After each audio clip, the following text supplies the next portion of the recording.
In the previous video, what we had done is we did the site layout, including the seawall, the road location onto it. What we're going to do is a site plan development. We're going to do our driveways going in from the street to the house. We're also going to do our pool deck, our pool design, and our seawall dock coming off of the seawall in the back.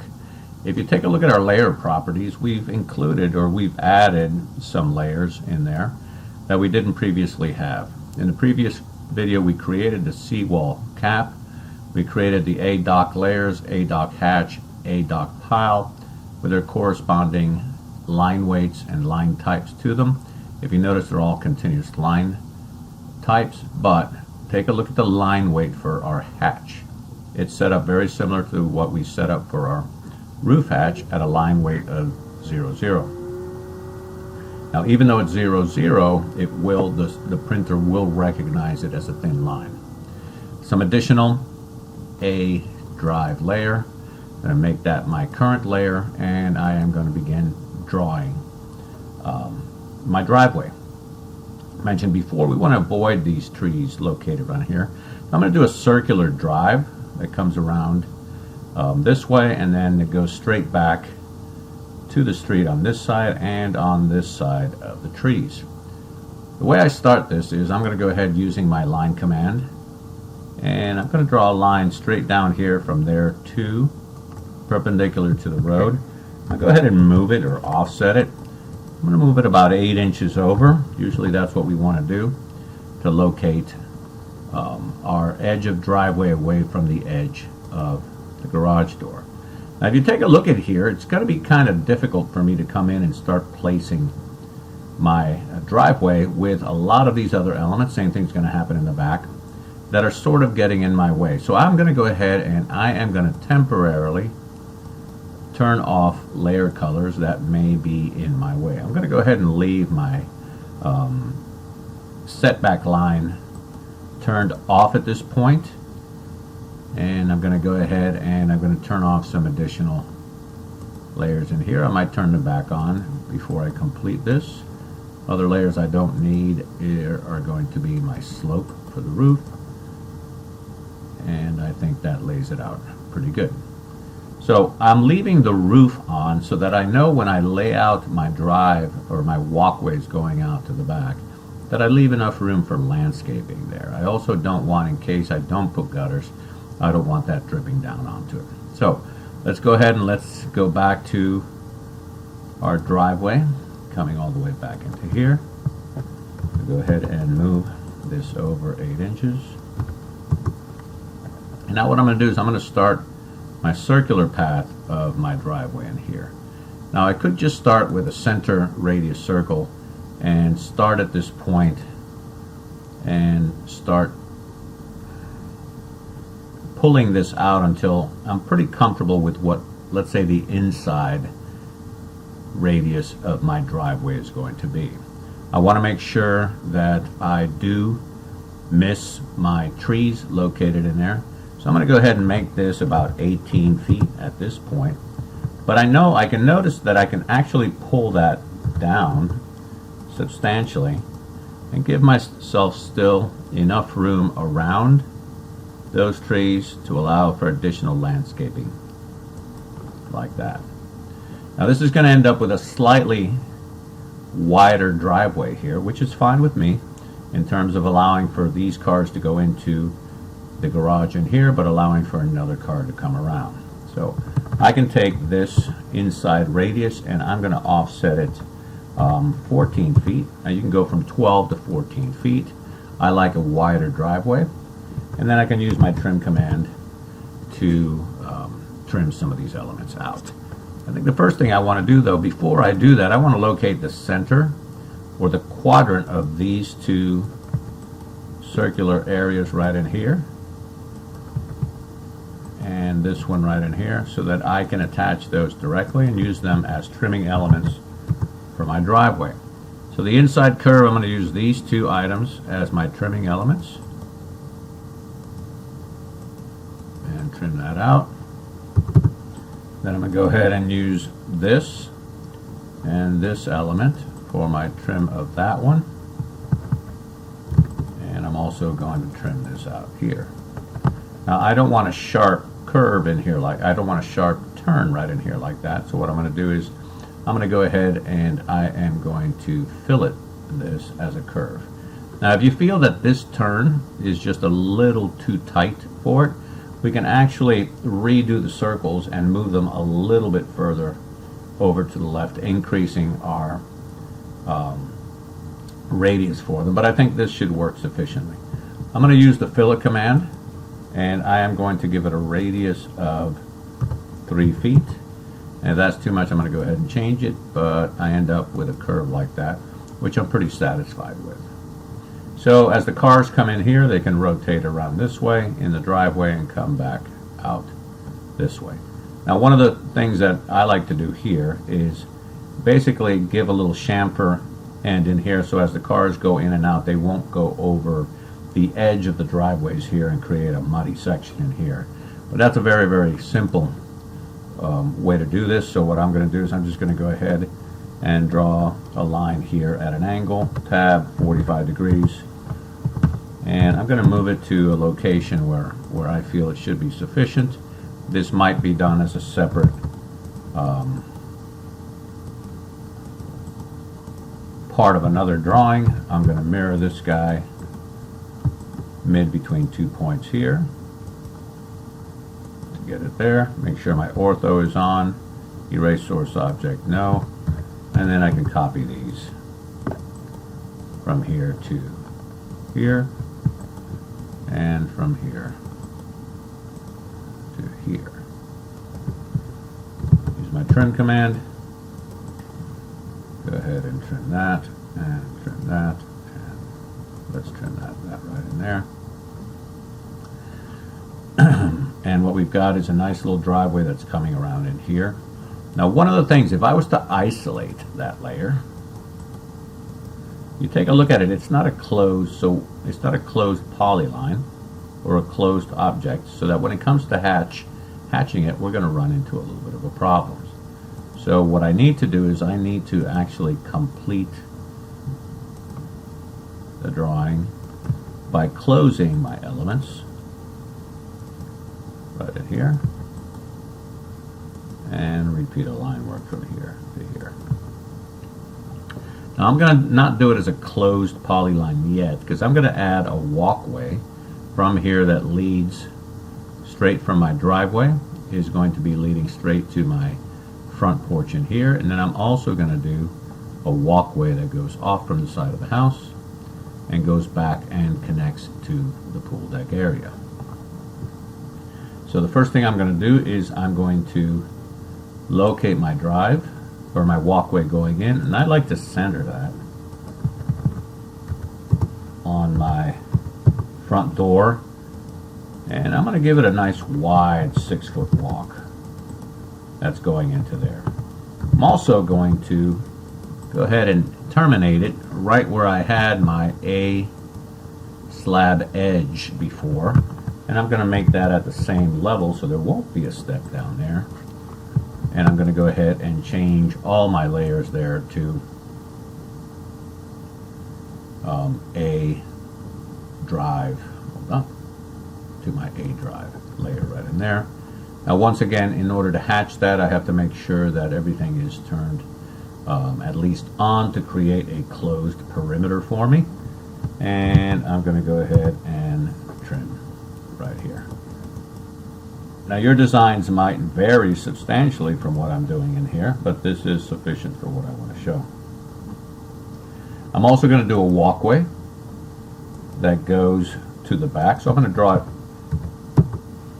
from the edge of the building, and I'm going to give it a 3-foot landscape area right in here before I start bringing it back into this way. I'm going to offset it also 3 feet to give me a 3-foot walkway. So I'm going to fill it. Now I still have my fillet radius, so I am going to change my radius back to 0 and fillet that there and fillet that there. I go ahead and stretch this back this way until I'm going to set it up with my pool deck area in the back. Now for now I'm going to have this at the same material, so I'm going to trim this out and have that material come around this way. Now if you notice, we have our doors coming out of the garage in here. I'm going to go ahead and I'm going to center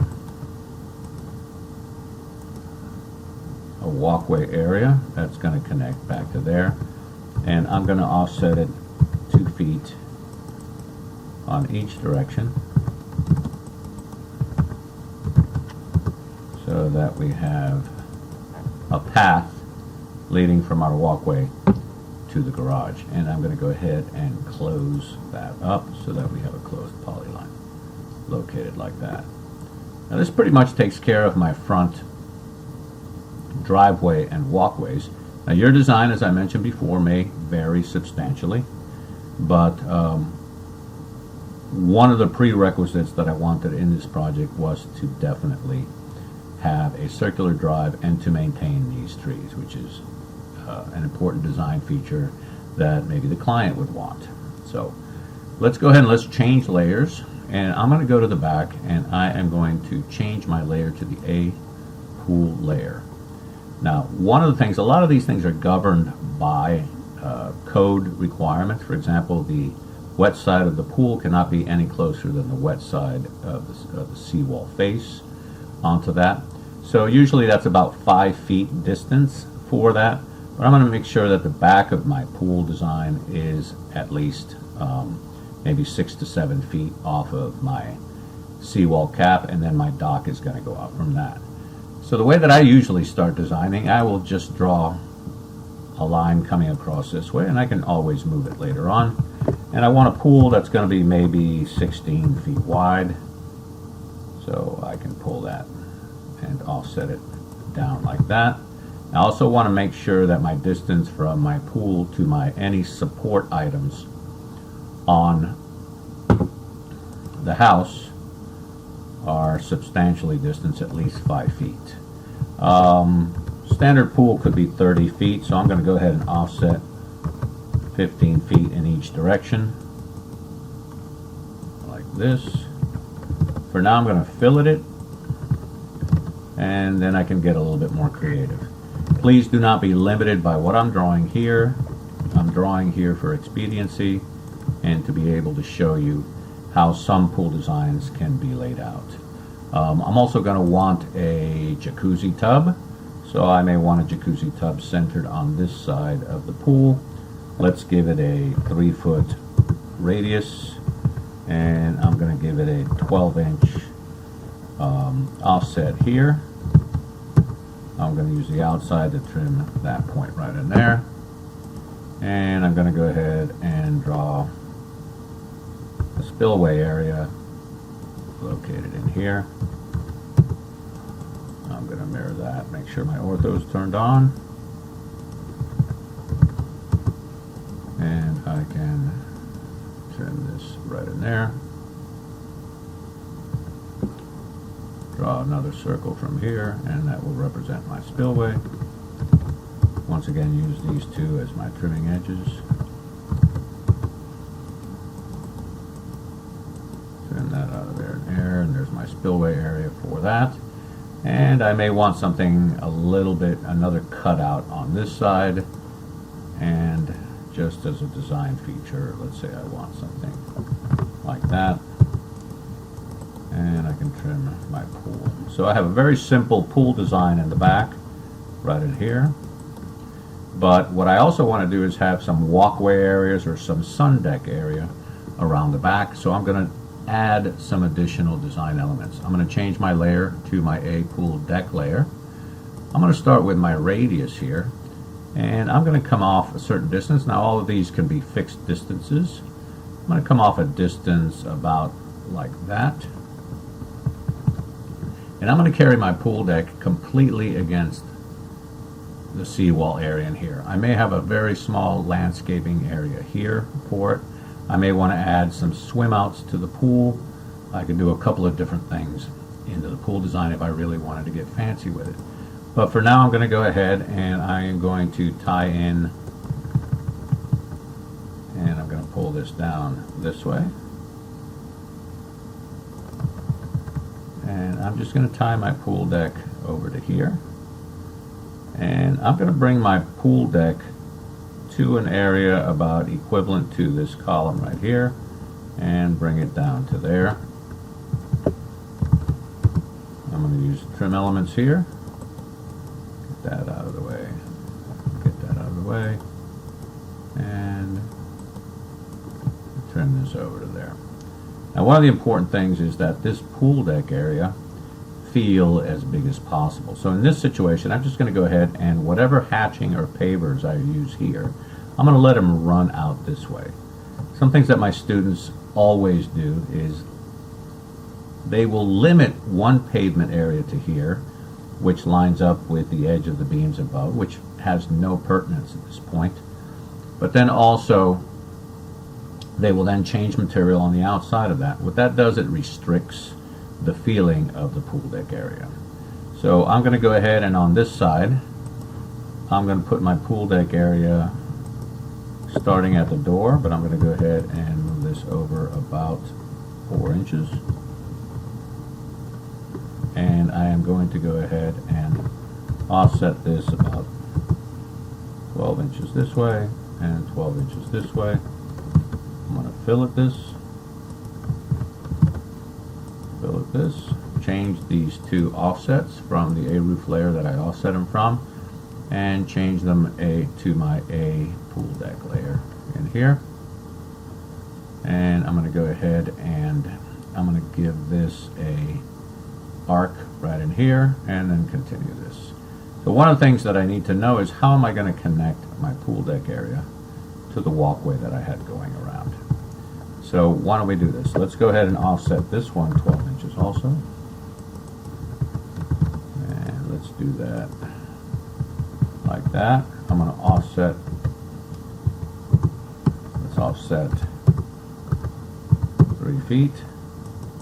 Now some of this may be designed as we go, so it may not be the most attractive.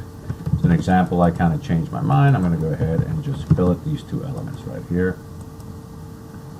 And continue, let's say, with my pool deck straight back. Not the most creative design, but let's go ahead and pull this in a little bit. I'm going to do this at 3 feet. Go to that point there. And I'm going to go ahead and do a pool deck design that's going to go off of somewhere right about here and straight back.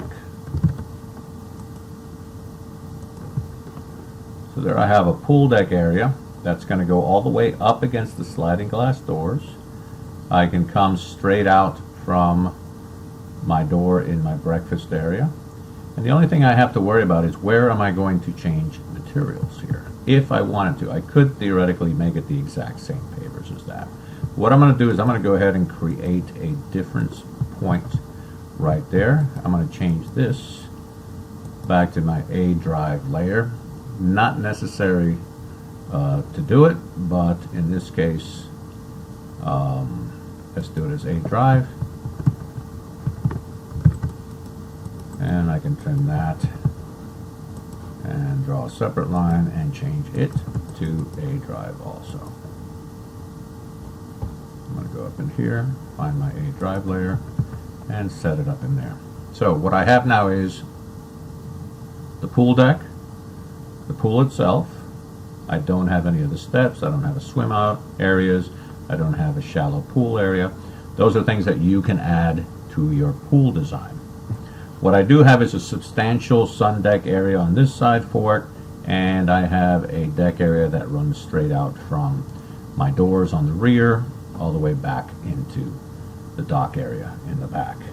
In the front, I have my circular drive that I wanted, and I also have a walk that goes all the way around to the back. Now what I have to ensure is that when I do hatch, that this will hatch properly. So what I want to make sure is that I get rid of any lines that may force me to do multiple clicks to be able to complete that. And one of those elements is the roof. So I'm going to go ahead and temporarily hide the roof, and this makes it a little bit easier for me to show where the driveway, or where the hatches for the pool, the hatch for the driveway areas are. I could even at this point, if I wanted to, I could hide the property line because it's going to require 2 clicks, but I think it'll be easier to leave it on. It gives us a little bit better context of what we want. So let's see how this is going to work. Hopefully we have closed polylines surfaces all the way around in here. And let's go ahead and let's change to our A pool deck hatch, and let's select a hatch for the pool deck. I think for the pool deck I'm going to do a simple cross hatch at 45 degrees for the back, and for the driveway I'm going to go ahead and use Chicago brick pavers in the front. So let's go ahead and let's go to our hatch command, and when that opens up I'm going to go ahead and go to my ANSI 137. Now if you take a look at it, it does not look like I've got a closed hatch area because it's bleeding out into this area, but I think once I close it I may be okay. Now there's something definitely wrong with this in the fact that the density of it is so heavy.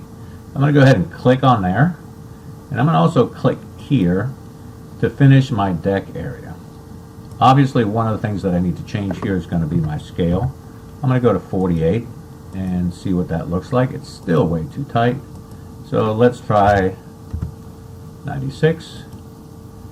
To me that's still too tight. Let's go one more time.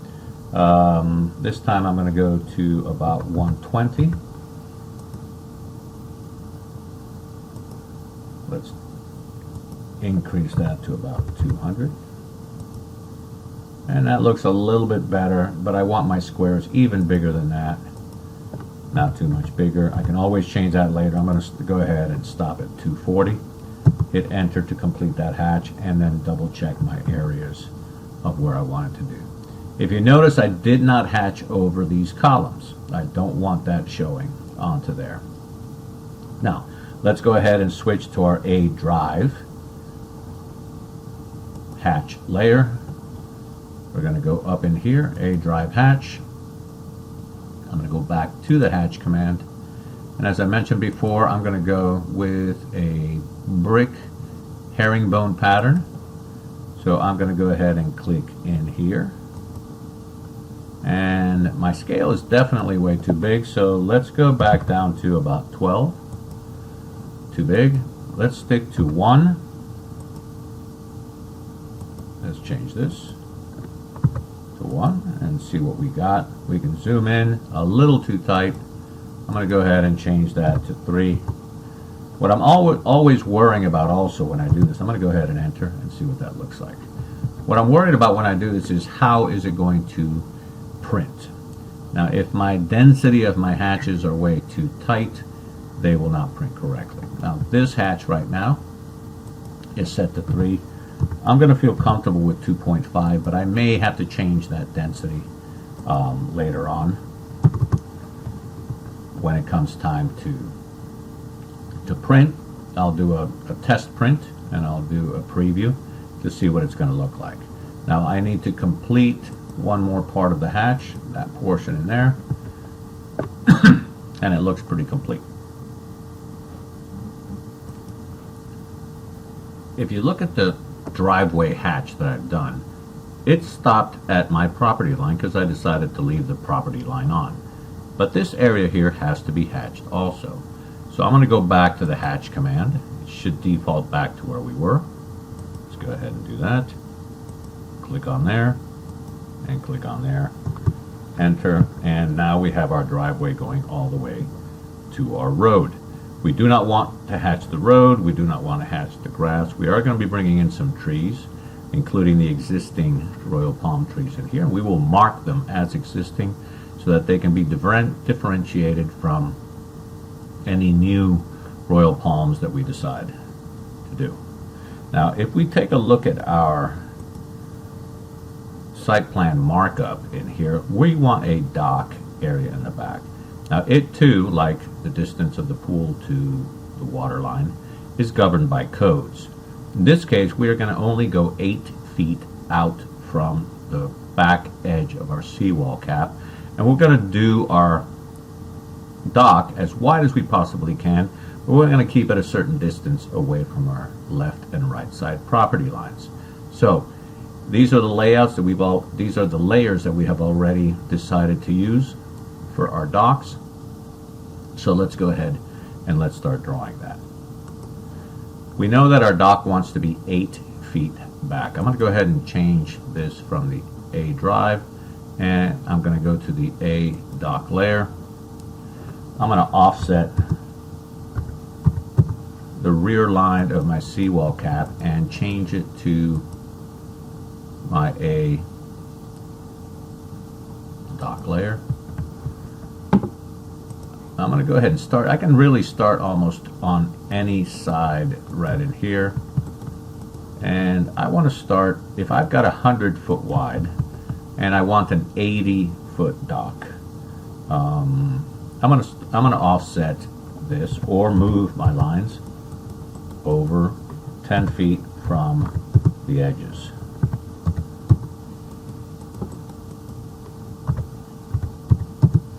Feet. And then I can use the fillet or the trim command and clean up for my dock. Now this is a relatively good sized dock, and we're going to add a hatch to it. Now if you notice, this came all the way up to my property line. I want to pull that back. I don't want it climbing up over my seawall cap at this point. In some designs you can, in this one I don't want to do it. Now one other thing that we can do is let's take a look at our layout for our A dock piles, and we need to come up with a pretty good diameter for these. Usually between 12 and 14 inch diameter is what we want to use. So I'm going to go ahead and I'm going to make sure I am in my A dock pile layer. I'm going to go to my diameter circle and type in 14 at that point, and I am going to move it from its quadrant point right to this point right here. Now the actual construction of that pile in relation to the dock may be a little bit different, but for this site plan drawing, that is exactly how we want it. And then I'm going to go ahead and I'm going to copy. I could array, and I am going to put a pile at every 10 feet. And since I drew it 80 feet wide, it should continue to lay them out, and my condition on the end should match my condition in the front. So we've got an 80 foot dock in here. Later on I might be able to bring in a block of a nice boat that we can show, but for now this is sufficient. Now let's go ahead and hatch it, and I want the hatch to sort of simulate wood planks going in a vertical direction. So I'm going to go to the hatch command. I'm going to work my way up to this ANSI 131. I'm going to click it right in there. It's obviously way too dense, so I'm going to switch that to, let's try 48, and I'm going to change the angle so it goes straight out up to 45 degrees. Now those are still, they might be a little bit too close together for the hatch. So let's go ahead and let's change that to 60. And it's not determined, but let's go ahead and change that to 60. And I think that looks a little bit better. Might be still a little bit too tight, so we might change that later on. But for now, I think that's going to be sufficient to show that. As long as it's on a layer 00, or even if it's given some kind of a transparency or a dithering effect, it might work out. I'm not totally happy, so let's change that to 72. And I think I'm a little bit more satisfied with that. So let's go ahead and let's do some preliminary landscaping. I don't want to show any shrubbery or any other landscaping other than the hardscapes that we've shown already. That would be considered the pool decks and the driveways and the walkways, and trees that we would be either adding to the site plan or existing. Now we know we have these 4 existing palm trees, So what I'm going to do is I'm going to go ahead and copy one of those blocks that we've got. I'm going to bring it roughly from the center point and bring it right to where those locations were. Once I do that, I'm going to go ahead and I'm going to delete the circles, which were really acting as placeholders.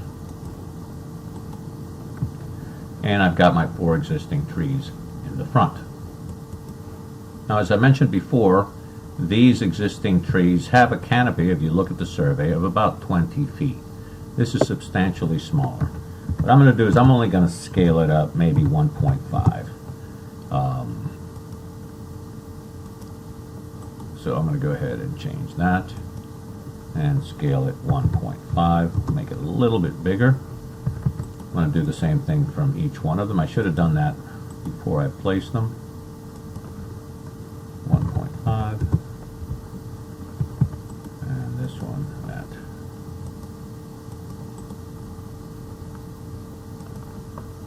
1.5. Now these are going to overlap each other, but that's fine. Scale this 1.5. Now we are going to label these with a small e when it comes to annotations to distinguish them from any new royal palms that we're going to do.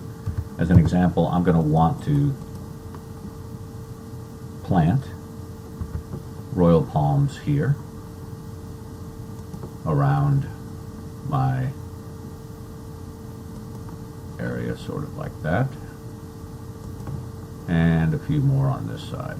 So I'm going to do maybe 3 on this side and 3 on that side.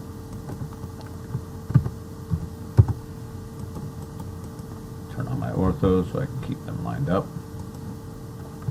I think I used the move command rather than my copy command, and put that in there.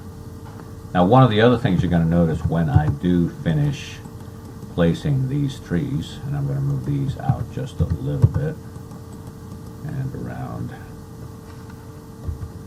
maybe to here, I'm actually going to give them a transparency so they really do not dominate at all. So I've got some trees located in there. I may do some smaller trees of a different species on the sides here, maybe just a couple, maybe another one back out in here. But I'm also going to want what we would call a shade tree in the front. I'm going to go to a different symbol. I can just do a copy command from there, and any one of the ones that I would select to use I can put in there. I'm just going to go ahead and bring this one in here to the front and place it here. We would have a separate landscape plan for this, but I'm going to go ahead and scale this one up 2 times as representing a little bit bigger of a shade tree right in the front of the house, located right in here. And I'm going to bring in a couple of more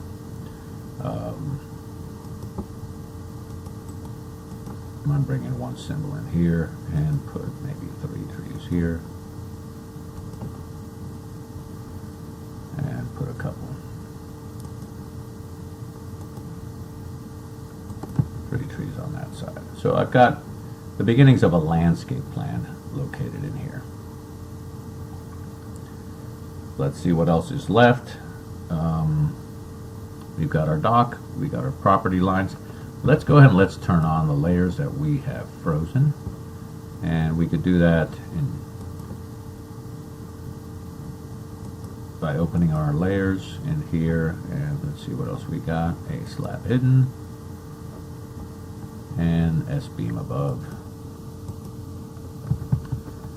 and we've got good drawing on its way. I'm going to double check and make sure that we don't have anything else turned off or hidden. So I'm also going to go right to isolate, end object isolations, and see if anything came back on. And as you can see, the survey. I no longer have use for this survey, so I'm going to go ahead and I am going to delete it from my drawing and leave this laid out. If there are any questions in terms of some of the moves that I made in here, feel free to come to me in class.